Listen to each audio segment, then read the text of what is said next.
بسم اللہ الرحمن الرحیم۔ عزیزان گرامی، یہ جو پورے قرآن میں نفی آئی ہے، اللہ کے علاوہ تمہارا کوئی بھی ولی نہیں، کوئی شفیع نہیں، تو اللہ یہ کہہ رہا ہے ذاتاً صرف ولایت اللہ کی ہے۔ میرے جملے پہنچ گئے؟ وہ بذات، ذاتاً اس کی ولایت، ذاتاً وہ شفیع۔ اب جسے چاہے اختیار دے، تو ولی بن، تو شفاعت کر۔ جو لوگ پہنچ گئے ان پہ سلام۔ میں یہاں سورہ سجدہ کی آیت نمبر 4 میں اللہ کہہ رہا ہے کہ تمہارا اللہ کے علاوہ نہ کوئی ولی ہے، نہ شفیع، نہ کوئی تمہارا ولی، نہ کوئی شفاعت کرنے والا۔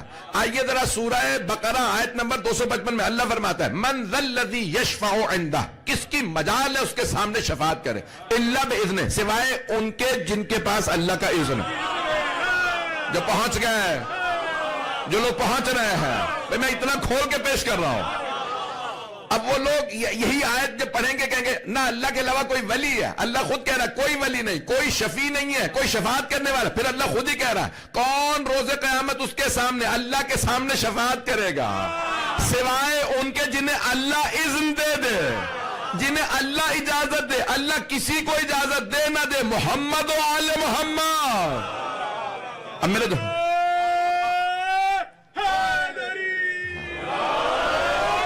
جن آیات لوگوں نے کیا کیا، ایاک نعبد و ایاک نستعین، اللہ کہ صرف تیری عبادت کرتے ہیں، صرف تجھ سے مدد مانگتے ہیں۔ یہ ایک آیت پکڑ لی اور کتنے لوگوں نے کتنے لوگوں کو گمراہ کر دیا۔ اللہ کہہ رہا ہے صرف تجھ سے مدد مانگتے ہیں، قرآن میں اللہ فرما رہا ہے۔ پھر اسی سورہ بقرہ میں آگے جانے کے بعد اللہ سورہ بقرہ میں فرماتا ہے وَاسْتَعِینُوا بِالصَّبْرِ وَالصَّلَاةِ، مدد مانگو نماز سے اور صبر سے، صبر سے اور نماز سے مدد مانگو۔ نہ صبر اللہ ہے، نہ نماز اللہ ہے۔ وہ جو کہتے ہیں اللہ کے سوا کسی سے مدد مانگنا بدعت ہے، تو بتاؤ قرآن کا کیا کرو گے؟ قرآن خود کہہ رہا ہے مدد مانگو صبر سے، مدد مانگو نماز۔ وَاسْتَعِینُوا بِالصَّبْرِ وَالصَّلَاةِ۔ ہمارے یہاں حدیث میں چھٹے امام سے روایت ہے کہ یہاں اللہم صلی علی محمد، توجہ فرما رہے ہیں، چھٹے امام فرماتے ہیں کہ یہاں مراد صبر سے مراد رسول خدا ہے، نماز سے مراد علی مرتضیٰ۔ عزیزان گرامی مدد، تو اب یہ جہاں جہاں پہ بھی آئے نا، تو یہ جو کہہ رہے تھے ما لکم من دون اللہ من ولی ولا شفیع، نہ تمہارے پاس کوئی ولی ہے، نہ شفیع، نہ شفاعت کرنے والا۔ پھر اللہ خود ہی کہہ رہا ہے اور کون شفاعت کرے گا سوائے ان کے جنہیں اللہ اذن دے دے۔ عزیزان گرامی اب یہ پورے قرآن میں آگے جا کے اور بھی پیش کروں گا، علم سے متعلق بھی بحث کو پیش کروں گا۔ تو اب یہاں آئیے، اللہ کا جو علم ہے وہ اس کا ذاتی ہے، اور اہل بیت کے پاس جو علم غیب ہے وہ اللہ کا دیا ہوا۔ پتہ نہیں میرے جملے پہنچے یا نہیں پہنچے؟ اللہ کی ولایت اس کی اپنی ہے، آل محمد کے پاس اللہ کی دی ہوئی ہے۔ میرے جملے پہنچ رہے ہیں؟ عزیزان گرامی انہیں کس نے ولی بنایا؟ انہیں اللہ نے ولی بنایا ہے۔ اب بس ایک فرق میں پیش کر دوں تو عزیزان گرامی، اسلام میں اہل بیت علیہ السلام کے اسلام میں بڑا دقت سے جملہ ادا کر رہا ہوں، اسلام اہل بیت میں، اہل بیت محمد و آل محمد کے اسلام میں، کہ کسی کو بھی کسی دوسرے کو ولی بنانے کا اختیار نہیں سوائے اللہ کے۔ نہیں پہنچا سکا؟ جو لوگ پہنچ گئے ان پہ سلام۔ کسی کو اختیار نہیں کہ بھئی آج سے تم ہمارے ولی ہو، تم ہمیں بڑے پسند ہو، ہم نے تمہیں بنا دیا، آج سے تم، اللہ نے کہا خبردار بنا کے میرے پاس نہ لانا، ہم نے بنا لیا تو مان لے، جسے میں بناؤں تم اسے مانو۔ میرے جملے بہت رہے عزیزان گرامی، تو ولی بنانا اللہ کا کام ہے۔ عزیزان گرامی اب یہ میں آیات انشاءاللہ مسلسل آپ کی خدمت میں پیش کروں گا کہ جہاں جہاں پہ اب یہ ولایت، اب تشریعی اور تکوینی دونوں کو میں جلد سے ولایت تشریعی کو پہلے پیش کر دوں آج، تاکہ تکوین اور تشریع دونوں میں فرق آ جائے۔ پڑھوں گا اس سے آواز؟ تو عزیزان گرامی تشریع کے اندر میں نے پہلے مثال دی تھی عقد کی۔ پہلا دیکھیں فیملی ایشو تھا، جیسے کرمنل ہیں اور یعنی مختلف ایسپیکٹس ہیں معاشرے کے، میں سارے پیش کرنے کی کوشش کروں گا۔ تو پہلا میں نے آپ کے سامنے پیش کیا کہ ایک بچی نے کہا کہ میرا باپ مجھے شادی کی اجازت نہیں دے۔ ایک خاتون نے کہا یا رسول اللہ میرا شوہر مجھے بسا نہیں رہا، شوہر ہے گھر سے نکال دیا، نہ طلاق دیتا ہے نہ بساتا ہے، کہ بلاؤ۔ یہ بھی صحابی ہی ہے بھئی، جو مسلمان کلمہ پڑھ کے پیغمبر کی زیارت کر لے وہ صحابی ہے۔ بھئی یہ قوانین جو رسول خدا نے بنائے تھے، نکاح، طلاق، دیات، قصاص، کوڑے، ہاتھ کاٹنا، یہ ہمارے لیے بنائے تھے یا شروع سے ہیں؟ پتہ نہیں لوگ ہیں یا نہیں ہیں۔ اس کا مطلب ہے اس زمانے میں بھی چور تھے، قاتل تھے، ڈاکو تھے، ان سب پہ قوانین لاگو ہوتے تھے شریعت محمدی کے۔ اگر میرے جملوں پہ غور کرتے جائیے گا، نہیں جی رسول خدا نے کہا بیٹی میں نے تمہاری طلاق پڑھ دی، تمہاری طلاق ہو گئی ہے اور تم عدت پوری کرو، اور اس کے بعد پھر جہاں تم شادی کرو گی مجھے بتانا، پھر میں کہا یا رسول اللہ آپ نے تو فرمایا تھا شوہر باپ سے بھی زیادہ ولایت شوہر کی ہے، نہیں ہے مجمع۔ جب شادی ہو جائے لڑکی کی تو جنازہ بھی پڑھا جائے گا، تو پھر اگر شادی شدہ ہوگی تو شوہر سے پوچھا جائے گا، باپ سے نہیں۔ مجھے نہیں معلوم لوگ ہیں یا نہیں ہیں۔ بھئی باپ سے پوچھا جائے گا مرد کے لیے، اگر خاتون ہوگی شادی شدہ ہوگی تو شوہر سے پوچھا جائے گا، شوہر کی ولایت بالاتر ہے۔ تو یا رسول اللہ آپ نے فرمایا شوہر کی ولایت بالاتر، میرا شوہر طلاق نہیں دے رہا، کہا میں تیرے شوہر کا بھی ولی ہوں۔ ابھی بھی ولایت واضح نہیں ہو رہی بہت سے لوگوں پہ۔ عزیزان کہ آپ نے فرمایا میں تیرے شوہر کا بھی ولی، میں نے طلاق پڑھ دی، طلاق ہو گئی۔ یہیں سے تو مسئلہ آیا، پھر ائمہ بھی اس اختیار کو استعمال کرتے تھے۔ غیبت میں فقہا کے پاس یہ اختیار ہے، اگر کوئی مرد طلاق نہ دے تو فقیہ جامع الشرائع طلاق دے سکتا۔ پتہ نہیں لوگ ہیں یا نہیں ہیں۔ عزیزان گرامی اب یہ اختیارات کے اوپر بحث ہے کہ کتنے اختیارات کس کے پاس ہیں ابھی، لیکن ائمہ علیہ السلام رسول خدا جیسے اختیارات وہ ان کا مقام اور ان کی عصمت ہے، ان کا مقام اور ہے، میں اس تفصیل میں نہیں جاؤں گا۔ عزیزان گرامی سرکار ختمی مرتبت نے جو فیصلہ دیا کہ شریعت کے عین مطابق ہے، یہ جو تشریع شریعت بیان کر رہے ہیں یہ پوری ولایت اللہ کے پاس، اس کے رسول کے پاس، اور ان کے بعد کس کے پاس ہے؟ جو کہیں حالات صحیح نہیں حج پہ نہ جاؤ، نہیں گئے یا رسول اللہ یا مولا میرے پہ حج واجب ہے، کہا نہ جا۔ راستے میں ڈاکو ہیں، حالات خراب ہیں، کہا اگر نہیں کیا تو کہا روز قیامت کہہ دینا علی نے کہا تھا۔ میرے جملے پہنچ رہے ہیں نہیں پہنچ رہا ہے؟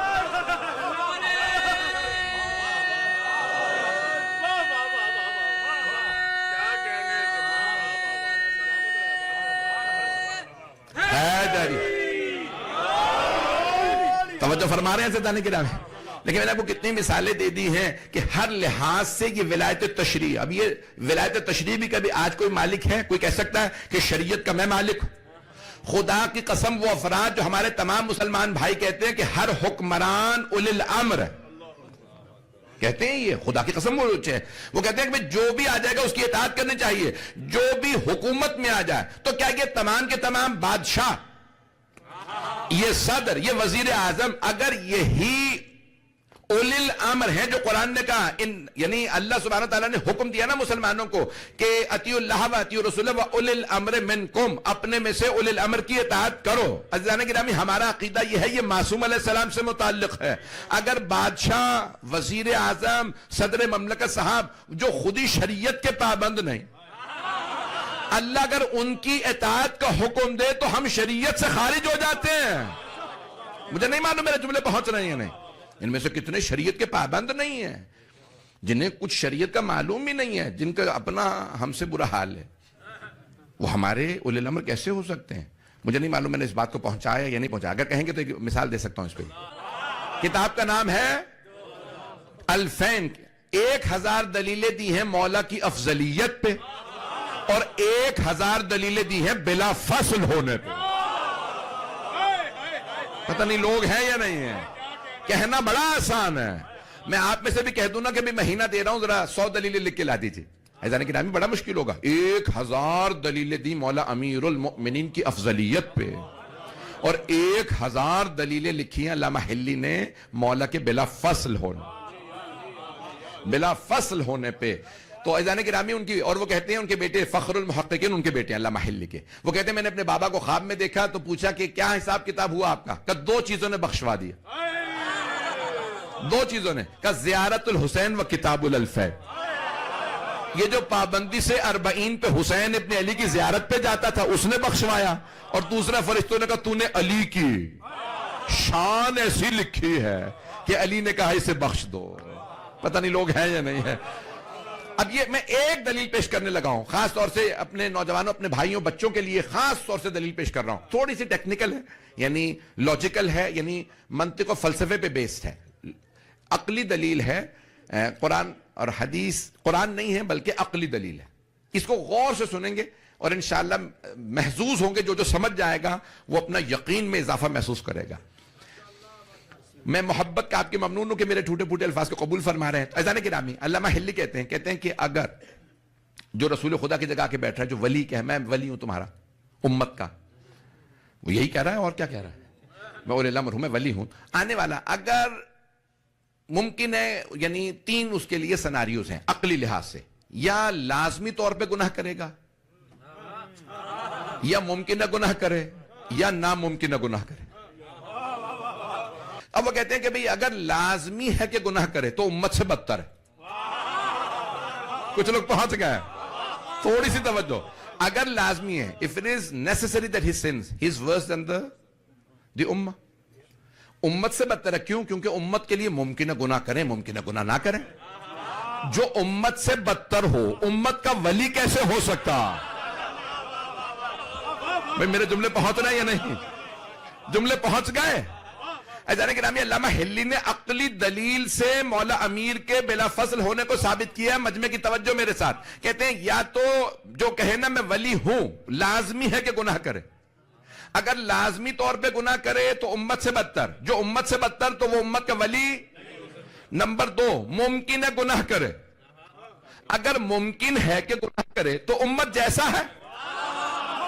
جو امت جیسا ہی ہے وہ امت کا ولی کیسے ہو سکتا ہے؟ جو خود ہی کہے مجھ پہ شیطان آ جاتا ہے، مجھے بہکا دیتا ہے، مجھے ہاتھ پکڑ کے صراط مستقیم پہ واپس لے آنا. میرے جملے پہنچ رہے ہیں؟ جانے گرا میرے جملے پہنچ رہے ہیں؟ ایزانے گرا دیکھیں کتنا علامہ ہلی نے ایک عقلی دلیل سے مولا امیر کو بلا فصل ثابت کیا. وہ کہتے ہیں یا تو جو آئے رسول اسلام صلی اللہ علیہ وسلم کی جگہ پہ، وہ یا تو لازمی طور پہ گناہ کرے گا تو امت سے بدتر ہے. اور اگر کہیں ممکن ہے گناہ کرے تو امت جیسا ہے. جو جیسا ہو، جو ہمارے ہی جیسا، تو اس پہ کون سے سرخاب کے پر لگے بھی تو ولی بن جا، تو ہم تیری جیسے ہم خود ہیں. میرے جملے پہنچ رہے ہیں؟ بھئی اگر نوجوان میرے بچے پہنچے، خدا کی قسم کوئی زندگی میں آپ کو ہلا نہیں سکے گا اس موضوع پہ. میں جتنے علماء کی دلیلیں لے کے آ رہا ہوں، آپ کو پوری زندگی کوئی مولا کے ولایت کے امامت کے موضوع پہ، عصمت کے موضوع پہ نہیں ہلا سکے گا. میرا چیلنج ہے. علامہ ہلی کہتے ہیں تیسرا سناریو یہ ہے کہ ناممکن ہو، جو پیغمبر کی جگہ پہ بیٹھے ناممکن ہے اس کے لیے کہ گناہ کرے. جس کے لیے ناممکن ہو اسی کو معصوم کہتے ہیں. اور امت محمدی میں صحابہ میں کسی کے لیے کوئی قائل نہیں کہ کوئی صحابی معصوم سوائے علی کے. تو ثابت ہوا بلا فصل علی.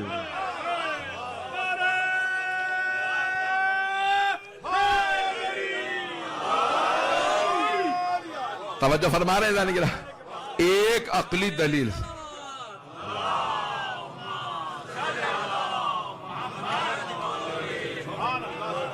توجہ کی ہے جانے گرا. یہ ایک دلیل ہے، انہوں نے 1000 دلیلیں دی ہیں. میں نے 1000 میں سے ایک دلیل کو پیش کیا ہے. اب سوچئے 999 دلیلیں کیسی ہوں گی.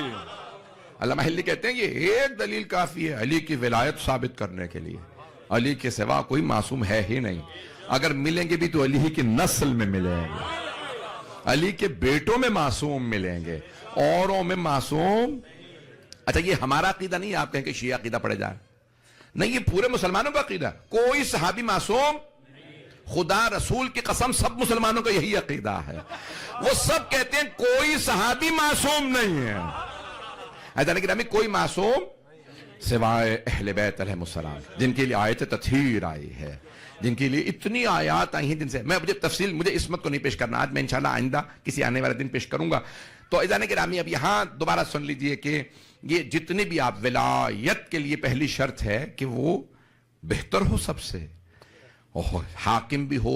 اب یہ ولایت تشریعی کے لیے اتنی شرائط، یعنی شریعت محمدی سارا مجمع نہیں، میں مکمل کر رہا ہوں آج کا میں مکمل کرنا چاہ رہا ہوں. 10 منٹ مجھے دے دیں، میں مکمل کر دوں گا مضمون کو تاکہ ہم پہنچ سکیں دوسری مجلس کے لیے بھی. عزیزان گرامی، سارے مجمع کی توجہ میرے ساتھ ہو. ہم جب کہتے ہیں تو کلمہ پڑھتے ہوئے کہتے ہیں علی ولی اللہ. علی اللہ کے ولی ہیں، تھے نہیں. سارا کلمہ دوبارہ پڑھ دیتا ہوں. لا الہ الا اللہ، کوئی معبود نہیں ہے سوائے اللہ کے، یعنی صرف اللہ معبود ہے. There is no God but اللہ. نہیں ہے سارا مجمع. جب بھی کوئی ترجمہ کرے گا لا الہ الا اللہ کا تو ترجمہ یہی کرے گا. اللہ حال میں ترجمہ کریں گے، پریزنٹ، پاس نہیں. چیلنج دے کے کہہ رہا ہوں، سارے مسلمانوں کا ترجمہ پڑھ لیجئے. چیلنج ہے سید علی رضا رضوی کا ممبر سے. سب نے ترجمہ یہ کہ there is no God but Allah, not there was. کوئی معبود نہیں ہے سوائے اللہ کے، اللہ ہے. محمد الرسول اللہ، محمد اللہ کے رسول. توجہ، وہ تو کہتے ہیں مردوں سے مدد مانگنا بدعت ہے. پہلے کلمہ بدلو، کہو تھے.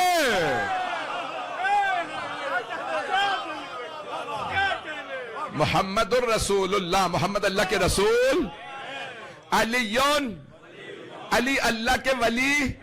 توجہ، میں کل انشاءاللہ تفصیل میں جاؤں گا. عزیزان گرامی، صرف آج ولایت تکوینی پہ 2 جملے سن لیجئے. میں نے ابتدا میں پیش کیا تھا، بہت سے لوگ اس وقت نہیں تھے. میں نے بھی ولایت تشریعی کو پیش کیا، تکوینی پہ 2 جملے سن لیجئے. اللہ فرما رہا ہے یتوفاکم ملک الموت الذی وکل بکم. تمہیں ملک الموت وفات دیتا ہے جسے اللہ نے وکیل قرار دیا. اللہ نے تم پہ وکیل قرار دیا، ولی نہیں. سارا مجمع نہیں ہے. بھئی ہم نکاح پڑھنے جاتے ہیں تو ہم کیا کہتے ہیں؟ میں وکیل ہوں، وکالت لیتے ہیں فوراً. دولہا دلہن کہاں پہ؟ دلہن سے اجازت لیں گے. بھئی بیٹی میں آپ کی طرف سے وکیل ہوں، بیٹا میں آپ کی طرف سے وکیل ہوں. مثال کے طور پہ قبلہ بھی موجود ہے تو کہیں گے مولانا صاحب اب 2 افراد ہو گئے تو دلہن کی طرف سے وہ ہو جائے. تو میں کہا بھی میں تو نہیں، میں دونوں طرف سے میں ہی پڑھوں گا. انہوں نے کہا پھر لڑکی کا باپ ولی ہے، مولانا وکیل ہے. وکیل بدلا جا سکتا. پہنچ گئے؟ جو لوگ پہنچ گئے ان پہ سلام. وکیل بدلا جا سکتا ہے، ولی نہیں. پتہ نہیں لوگ ہیں یا نہیں ہیں. جسے اللہ نے ولایت دے دی وہ ہمیشہ کے لیے ولی. توجہ، عزیزان گرامی، وکیل بدلا جا سکتا ہے. وکیل کی اتنی طاقت کہ اللہ کہہ رہا ہے یتوفاکم ملک الموت الذی وکل بکم. اللہ نے ملک الموت کو تم پہ وکیل قرار دیا، وہ تمہیں وفات دیتا ہے. جب وکیل، اللہ کے وکیل کی اتنی قدرت تو سوچے ولی کی. صادق و امین کا مطلب ہے کرمنل بیک گراؤنڈ نہ ہو، ہمیں چور نہیں چلے گا. بھئی 4-5 سال کے لیے پارلیمنٹ میں جا رہا ہے، چور نہیں تمہیں چاہیے، ان ایجوکیٹڈ نہیں چاہیے. اور اللہ ہمیشہ کے لیے بنا رہا.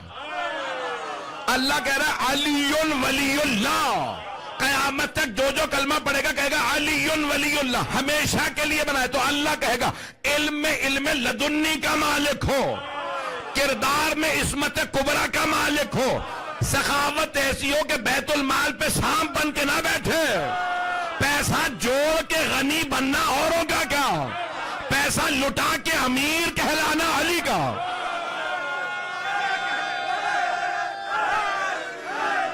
آپ جانتے ہیں اس عشرے کو، یہ 40 کے عشرے کو دنیا میں عشرہ زینبیہ کہا جاتا ہے. جناب زینب سے نسبت ہے اس عشرے کی. بیویوں کے مصائب میں اگلی چند راتوں میں مسلسل کوشش کروں گا. آج میں ایک ایسی بیوی کے مصائب پڑھنا چاہ رہا ہوں جن کا نام رباب ہے. یہ بیوی بہت باعظمت بیوی ہیں.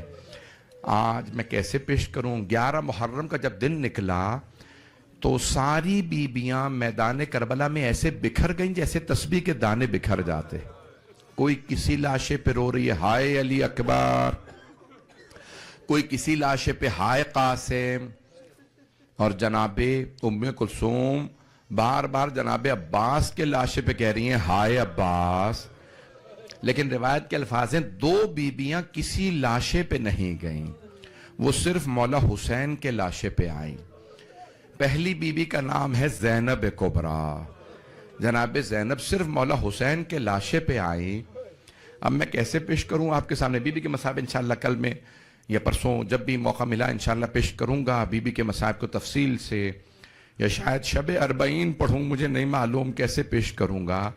لیکن جناب رباب، جب جناب رباب تشریف لائیں نا مولا حسین کے لاشے کے پاس، تو بی بی نے بلند آواز سے کہا میرے آقا حسین، میرے مولا حسین، میرے سرتاج، میرے سر پہ اگر چادر ہوتی میں چادر کا کفن دے دیتی، اگر میرے ہاتھ بندھے نہ ہوتے میں ہاتھوں سے آپ کے لاشے پہ سایہ کرتی۔ میرے مولا، میرے پاس آپ کی 2 نشانیاں، ایک علی اصغر، دوسرے سکینہ۔ میں نے علی اصغر آپ پہ قربان کر دیا، جب بھی موقع ملا میں سکینہ بھی آپ پہ۔ اجرکم اللہ، اجرکم اللہ، بھائی رونے میں بخل نہ کیجئے گا۔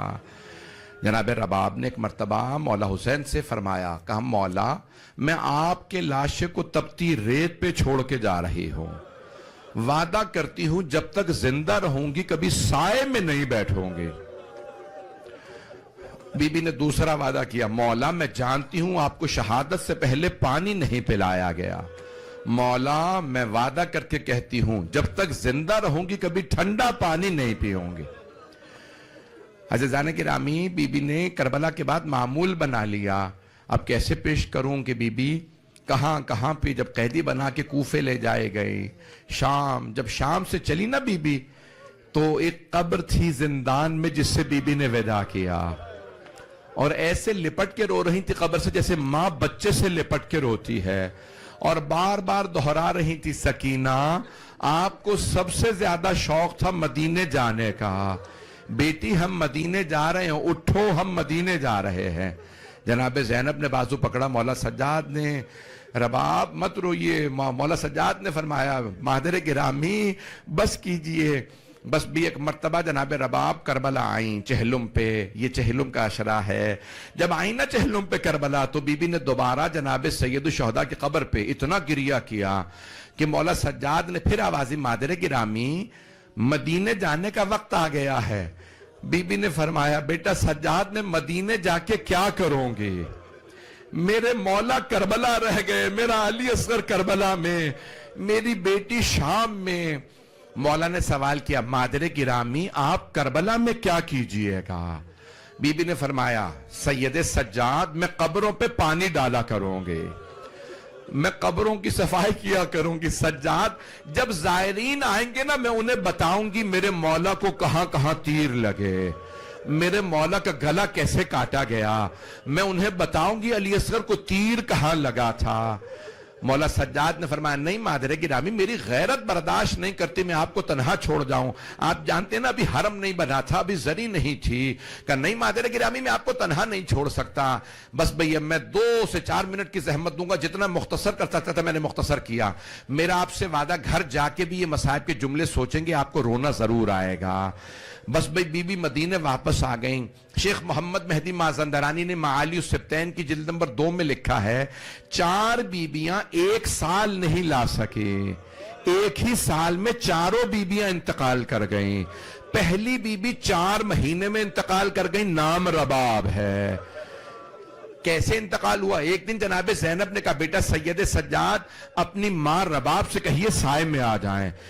بیٹا رباب صبح ہوتے ہی دھوپ میں بیٹھ جاتی ہیں، ایک کوزے میں پانی لیتی ہیں، پانی کو دھوپ میں رکھ دیتی ہیں، جب وہ پانی گرم ہو جاتا ہے تو گرم پانی پیتی ہیں، اور بیٹا اپنے دونوں ہاتھ ایک سر پہ رکھتی ہیں، بار بار کہتی ہیں واہ حجابا، ہائے ہمارا حجاب، دوسرا ہاتھ سینے پہ رکھتی کہتی واہ حسینہ، ہائے میرے مولا حسین، ہائے میرا علی اصغر۔ اپنی ماں سے کہتے ہیں سجاد رباب کے سارے بال سفید ہو گئے ہیں، سجاد رباب کی کمر ٹوٹ گئی ہے۔ ایک مرتبہ مولا سجاد نے آوازی مادر گرامی آپ کا بیٹا مخاطب ہے آپ سے، آپ سائے میں آ جائیے۔